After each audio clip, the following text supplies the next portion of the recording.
പരിശുദ്ധ ഖുർആൻ പാരായണം ചെയ്യുമ്പോൾ ഖിറാഅത്തിൻ്റെ ഓത്തിൻ്റെ ഇമാമിയങ്ങൾ ഏകോപിച്ച വിഷയങ്ങളുണ്ട്. അവർക്കിടയിൽ അഭിപ്രായ വ്യത്യാസങ്ങളുള്ള വിഷയങ്ങളുണ്ട്. ഏകോപിച്ച വിഷയങ്ങൾ ഏതൊക്കെയാണോ അത് ആ രൂപത്തിൽ തന്നെ ഓതൽ ശർഅൻ വുജൂബാണ്. എന്ന് പറഞ്ഞാൽ അവർ പറഞ്ഞതിൻ്റെ എതിരിൽ ആണോ നമ്മുടെ ഓത്ത് വന്നിട്ടുള്ളത് എങ്കിൽ ആ ഖിറാഅത്ത് ഹറാമ് ആണ്, ശർഅൻ വുജൂബാണ് എന്ന് പറഞ്ഞാൽ ആ വുജൂബിൻ്റെ എതിരിൽ സംഭവിച്ചാൽ ഹറാമാണ്. അപ്പോൾ ഖുർആൻ പാരായണം ചെയ്യുന്ന ആൾ ഓത്തിൻ്റെ ഇമാമിങ്ങൾ പറഞ്ഞു തന്ന രൂപത്തിലല്ല അദ്ദേഹത്തിൻ്റെ ഓത്ത് എങ്കിൽ ആ ഖിറാഅത്ത് ഹറാമ് ആണ് എന്ന് ഇമാമിങ്ങൾ കൃത്യമായി പഠിപ്പിക്കുന്നു.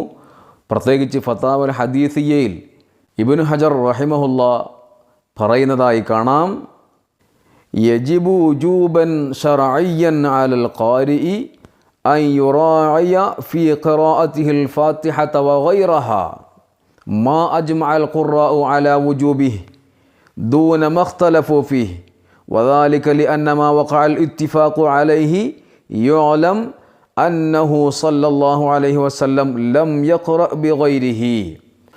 ഓത്തിൻ്റെ ഇമാമിയങ്ങൾ ഏകോപിച്ചു പറഞ്ഞ അഭിപ്രായങ്ങൾ, അവർ ഏകോപിച്ചു പറഞ്ഞു തന്ന നിയമങ്ങൾ, ആ നിയമത്തിന് എതിരായിട്ട് ഓതൽ ഹറാമാണ്. എന്താ കാരണം?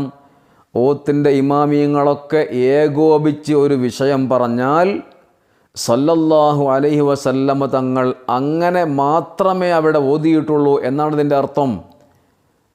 ഓത്തിൻ്റെ ഇമാമിയങ്ങൾക്കിടയിൽ അഭിപ്രായ വ്യത്യാസങ്ങൾ വരുമ്പോൾ ഒരു ഇമാമ് ഒരഭിപ്രായം പറയുന്നു, മറ്റൊരു ഇമാമ് വേറെ ഒരഭിപ്രായം പറയുന്നു. അതിൻ്റെ അർത്ഥം എന്താണ്?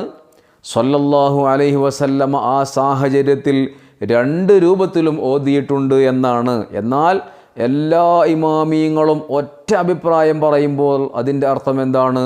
സല്ലല്ലാഹു അലൈഹി വസല്ലമ അവിടെ അങ്ങനെ മാത്രമേ ഓതിയിട്ടുള്ളൂ. അതുകൊണ്ട് ഇജ്മാ ഉള്ള വിഷയങ്ങളിൽ, ഇജ്മാ ഉള്ള സാഹചര്യങ്ങളിൽ ഓതുമ്പോൾ ഇമാമിയങ്ങൾ എങ്ങനെയാണോ അവിടെ പറഞ്ഞത് ആ രൂപത്തിൽ തന്നെ ഓതണം. അവിടെയാണ് അഷ്റഫുൽ ഖൽഖ് സല്ലല്ലാഹു അലൈഹി വസല്ലമ തങ്ങൾ പറഞ്ഞ ഹദീസ് നാം ചേർത്ത് വായിക്കേണ്ടത്. റുബ്ബ ഖാരിഇൻ ലിൽ ഖുർആൻ വൽ ഖുർആനു യൽഅനുഹു. എത്ര ഓത്തുകാരാണ്, എങ്ങനെയാണ് അവിടെ പാരായണം ചെയ്യേണ്ടതെന്ന് അവർക്കറിയുന്നില്ല. അവർ തോന്നിയതുപോലെ ഓതിക്കൊണ്ടിരിക്കുന്നു. ഖുർആൻ അവരെ ശപിച്ചുകൊണ്ടിരിക്കുന്നു. അങ്ങനെ എത്ര ഓത്തുകാരാണുള്ളത് മഅദല്ലാഹ്. അതുകൊണ്ട് ഇമാമീങ്ങൾ എന്താണോ തജ്വീദിൻ്റെ നിയമങ്ങളെക്കുറിച്ച് പറഞ്ഞു തന്നത്, ഓരോ സാഹചര്യത്തിലും എങ്ങനെയാണ് ഓതേണ്ടതെന്നാണ് പറഞ്ഞത്, ആ രൂപത്തിൽ തന്നെ ഓതൽ നിർബന്ധമാണ്. അതിനെതിരെ ഓതുമ്പോൾ അവിടെ ഹറാമ് വന്നു പോകുമെന്ന കൃത്യമായ ബോധത്തോടു കൂടി തന്നെ നാം ഖുർആൻ പാരായണം ചെയ്യുക.